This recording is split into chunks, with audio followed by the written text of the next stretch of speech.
नमस्कार मेरे प्यारे बच्चों, मेरे साथियों, मेरे अभिभावकगण। आप सबको एक सूचना देते हुए मुझे बहुत खुशी हो रही है कि आज हमारे 100 सब्सक्राइबर पूरे हो गए और इसमें आपका भी योगदान है। आपने मुझे बहुत सपोर्ट किया, उसके लिए बहुत बहुत धन्यवाद। और जो मैं अकेले चला था इस पथ पे, आज आप लोग के सहयोग से हम लोग 100 मेंबर हो गए, है ना। अब ये सपना मेरा सपना ही सिर्फ नहीं रह गया है, बल्कि आप सबका विश्वास हमारे साथ जुड़ गया है। तो मैं बिल्कुल प्रयास करूँगा कि जो आपने मुझ पर विश्वास किया है कि एजुकेशन को और आसान बनाया जाए। खास करके मैं उन बच्चों के लिए प्रयास कर रहा हूँ जो कि गाँवों और छोटे शहरों से बिलोंग करते हैं। मैं भी चूँकि उसी क्षेत्र से रहा हूँ, तो मेरी भाषा में या बोली में या बताने का जो तरीका है उसमें हिंदी माध्यम का ही प्रयोग ज़्यादातर कर रहा हूँ, है ना। उसी क्षेत्र से आता हूँ तो उसी का प्रयोग करता हूँ, है ना। दूसरा, देखिए, आज मैं आपको बताता हूँ कैसे इसकी शुरुआत हुई। आप सभी जानते हैं कि 22 मार्च को लॉकडाउन हमारे देश में शुरू हुआ, है ना। अर्थव्यवस्था रुक सी गई और लगभग 1 महीने तक तो संपूर्ण लॉकडाउन ही रहा, 1 महीने ज़्यादा ही रहा। बच्चों, शुरू में मैंने भी क्या किया, जैसा कि आपने भी किया होगा, कोरोना से न्यूज़ आप देखते रहते होंगे ना। लगभग 7-8 दिन 10 दिन तो लगातार जब भी खोलो वही न्यूज़ आता है, वही हम लोग क्या सिचुएशन है देश की। सिचुएशन तो बेकार से बेकार होती ही गई। आज बहुत लगातार देख रहे हैं कि कोरोना का पेशेंट बढ़ता ही जा रहा है और आज भी स्कूल कॉलेज नहीं खुल पाए। जब तक ये सिचुएशन रहेगी हम अपने बच्चे को तो बाहर जाने नहीं दे सकते, है ना। हमारे वो भविष्य हैं। तो ऐसी स्थिति में जो भी टीचर हैं, जो बढ़िया बढ़िया टीचर हैं, वो प्रयास कर रहे हैं कि आपको ऑनलाइन के माध्यम से आपको बच्चे को शिक्षित कर सकते हैं। फिर भी ये सपना तभी पूरा होगा जब आप चाहेंगे, क्योंकि बच्चा आपका है, सबसे ज़्यादा प्रेम आप ही करते हैं। और एक बच्चा अपने माँ से ज़्यादा जुड़ा हुआ होता है ना। जब वो छोटा होता है, देखिए, छोटा होता है तो एक बच्चा क्या कर रहा है, माँ को अपनी तरफ खींच रहा है, दूसरा माँ को अपनी तरफ खींच रहा है ना। क्योंकि वो समझता है ये मेरी माँ है, हमारे सुख दुख का हमेशा ये साथ रहने वाली।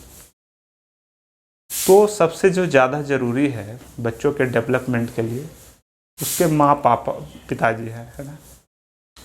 यदि बच्चे को आप सही शिक्षा देंगे तो बेहतर करेगा ही करेगा भविष्य में। और यदि आप ढिलाई करते हैं तो देखिए दूसरा सिचुएशन क्या है। जब हम और आप बूढ़े हो जाएंगे तो कोई एक्सेप्ट करने को तैयार नहीं रहता है। ये वर्तमान सिचुएशन है। और ये सारे जो देख रहे हैं, ये सारे बूढ़ी माँ जो है अनाथ आश्रम में या वृद्धाश्रम में पहुंची हुई है, ये उन सोसाइटी की माँ है जो अपने आप को बहुत सभ्य समझते हैं। यदि हम अपने बच्चों को शिक्षित नहीं कर पाएंगे तो इनको ये फॉलो करेंगे, क्योंकि उनको 4 दिन की चांदनी वाली ज़िंदगी अच्छी लगती है। लेकिन ये श्योर है कि हर किसी को बूढ़ा होना है, लेकिन वो उस नज़रिए से नहीं देख पाते हैं। तो वर्तमान में सिचुएशन ये है, यदि हम बच्चे को शिक्षित नहीं कर पाएंगे तो इनकम तो निकालना दूर की बात होगी, उनके लिए पैसे आ नहीं पाएंगे। तो बच्चे क्या करते हैं, क्योंकि उनकी फिक्स सैलरी होती है और बूढ़े माँ बाप उन्हें बेकार लगते हैं तो उन्हें वृद्धाश्रम में डाल देते हैं और अपने ऐश मौज मस्ती के साथ रहते हैं, पूरा जवानी बिताते हैं। लेकिन यदि यही कंटिन्यू बना रहा तो जब हम बूढ़े होंगे तो हमारे बच्चे इससे भी बुरी ज़िंदगी हमको देंगे, है ना। तो शिक्षा होना बहुत ज़रूरी है और ये आप गार्जियन के सहयोग से ही ऐसा पॉसिबल हो पाएगा। क्योंकि आप जानते हैं हमारे बहुत सारे ऐसे वैज्ञानिक हुए हैं जिनको कि टीचर ने बोल दिया कि ये मंदबुद्धि है, किसी काम का नहीं है, इसे नहीं पढ़ाया जा सकता, लेकिन ये माँ ही है उस बच्चे को भी एक साइंटिस्ट बना करके जो, तो बहुत पावर है महिलाओं में। तो जो भी मेरे महिला साथी है या भाई बहन हैं या माताएं हैं जो भी इस वीडियो को देख रहे हैं, मैं आपसे कहूँगा कि ऑनलाइन माध्यम के द्वारा पढ़ाई पॉसिबल है जब आप चाहेंगे। पहले आप उसको सीखिए, उसके बाद बच्चों को आप सिखाने का प्रयास कीजिए। ये जो हमारी बातें हैं आपको तो समझ में बिल्कुल आ रही होगी, लेकिन बच्चा है, बच्चा नहीं समझ सकता। और हम सभी जानते हैं, बहुत सारे दोस्त भी कहते हैं कि एजुकेशन जो ग्राउंड लेवल के है, जैसे 5 है, 6 है, 7 है, 8 है, तो ये सब नहीं सफल हो पाएगा। क्यों नहीं सफल हो पाएगा? क्योंकि यदि बच्चे के हाथ में मोबाइल दे दिया जाए तो वो कुछ और करेंगे, है ना। दूसरी समस्या क्या है कि बच्चे को अट्रैक्ट क्या करता है, मूवी देखना अट्रैक्ट करता है। दूसरा गेम, बहुत सारे गेम है, पबजी है और बहुत सारे हैं, उतना तो मैं भी नहीं जानता हूँ, लेकिन ये देखते हैं बहुत, मैंने इतना आशिक है उस गेम के कि रात रात भर बैठ करके खेलते हैं, क्या मिलता है राम जाने। तो मैं आपको बताता हूँ कि जब लॉकडाउन स्टार्ट हुआ तो बहुत सारे मेरे मित्र भी बोले कि गेम खेलो। गेम खेलने में मज़ा नहीं आया। मैंने भी लोड किया 1-2 गेम, लेकिन मैं देखा इससे फ़ायदा किसका है, किसी का फ़ायदा। उससे बढ़िया है मैं वीडियो बनाऊं जो कि मेरा हुनर रहा है, और उसका जब व्यू बढ़े उससे कुछ सीखने को हमको मिलेगा, है ना। यदि मान ली व्यू नहीं बढ़ रहा है, इसमें मतलब है कि हमें और कुछ परिवर्तन करना होगा जिससे लोगों तक हमारी पहुँच बन सके, है ना। तो ये मैंने प्रयास किया और देखिए समाज में अच्छा मैसेज भी गया।